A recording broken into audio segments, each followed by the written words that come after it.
Hallo almal. As you know, we are doing Heidelbergse Katekismus. Not Heidelbergse Katekismus. Laat my lammers wei. Let my sheep graze. It's the book about the Bible itself, taking Genesis 1 up to Revelations, and it's basically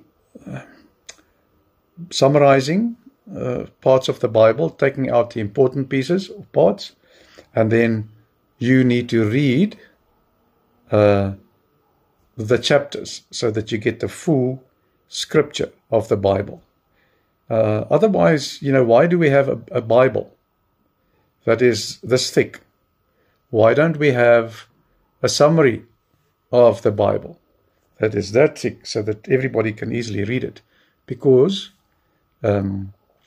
we need to actually read every word and understand every word, otherwise we miss the point.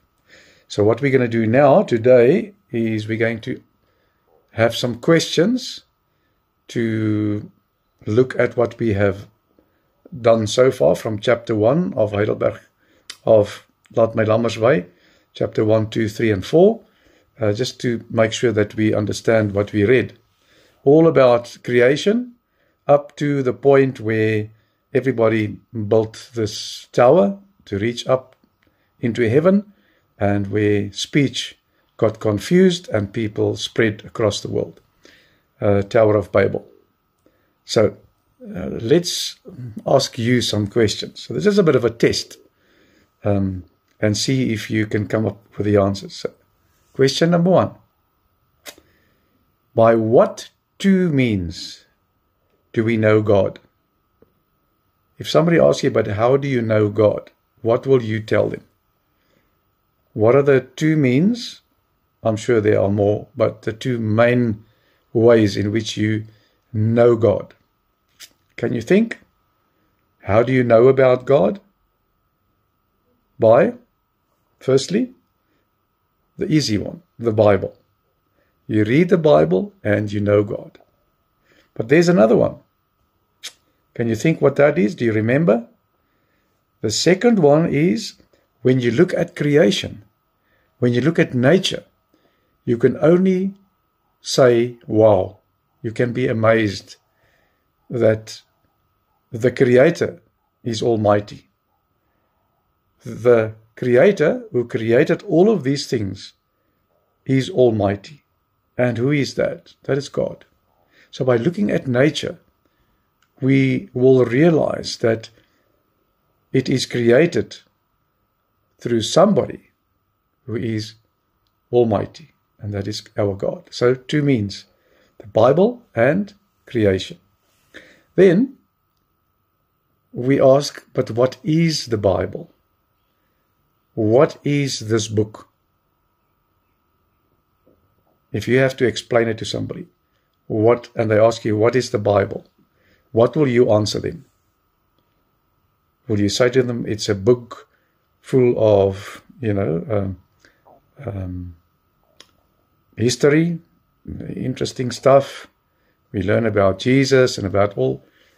What will you say? What is the book or the Bible? The Bible is the Word of God. Yes, it's the Word of God. We believe that every word in the Bible comes directly from God. And we can believe it's the truth that we can believe. Nothing else on this earth we can necessarily believe, because there's so much falseness and sin in the world. And with these days with AI, you see something that looks like something, but it's not. You always have to check and test. So it's the Word of God. So if we say that the Bible is the Word of God, the next question comes up. Who is the actual author of the Bible? Who wrote the Bible? Yes, I hear you say some of the apostles, yes. Moses wrote the first few books of the Bible. Some of the prophets in the Old Testament, yes, they all were writers of the Bible. But who is the actual writer of the Bible, the author? You say God.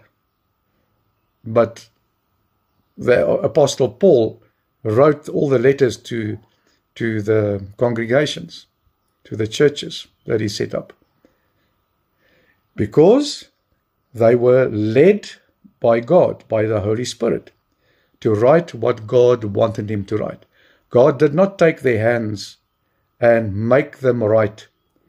They wrote it in their own style and in their own way, but inspired is the word that we use. Inspired by the Holy Spirit. Inspired by God. Remember, the Holy Spirit is also God. So, the actual author of the Bible is God. People wrote it inspired by the Holy Spirit, so that they could write the truth that God wanted them to write. In 2 Timothy 3, it says, all scripture is God-breathed and is useful for teaching, rebuking, correcting, and training in righteousness. So, all scripture is God-breathed, inspired by the Holy Spirit. So there we see it in 2 Timothy 3. So, the next question I want to ask is, by what did God create everything? By what? How? Can you think? Can you remember? How did God create? Did he have his magic wand and said, let there be light? Did he use a magic wand? Can you try? Well, in Psalm 33 it says, by the word of the Lord were the heavens made, their starry host by breath of his mouth. By the word of the Lord the heavens were made. The host by the breath of his mouth. So God spoke the word. Do we know who the word was? If we read in John chapter 1, it says, and the word was Christ. Christ was the word, because remember, God, Jesus, and the Holy Spirit created heavens and earth together, because they are one. So God used Jesus to create the word. Does that make sense? Okay. So the fifth question would be, how does the difference between humans and animals become clear in creation? So there was creation created by the word, there were animals and Adam and Eve. So what is the difference between animals that God created and man? Well, it says there in Genesis 2, verse 7, then the Lord God formed a man from the dust of the ground and breathed into his nostril the breath of life, and the man became a living being. Animals, plants, the stars, the waters, the light was created by the word of God. So God spoke and stuff were created. But when God got to man, he spent time, because he wanted to make a creature that will be like him in many ways. That's why God took time to build something that he loves. He built man.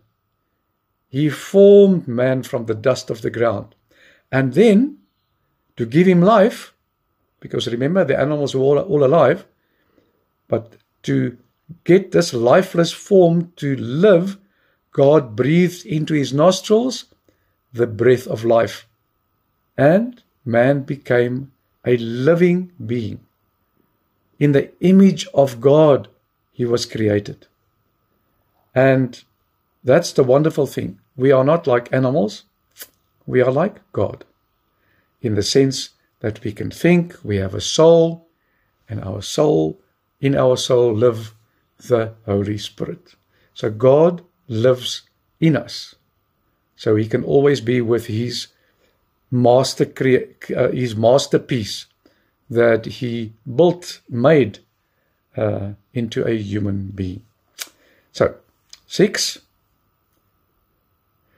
I think let's stop with question 5, and tomorrow we look at question 6. There are 20 questions, and you can even go back together with your mum and just read through the question and get the answer, but also get the scripture, the portion of scripture that speaks about the question. Like we did now with the last one. Then in Genesis, then the Lord God formed a man from the dust. Isn't it wonderful that we are different? That we are not animals? That we have a consciousness? That we can read the Bible and relate and have a relationship with God, our Creator. Isn't that wonderful? Animals don't care.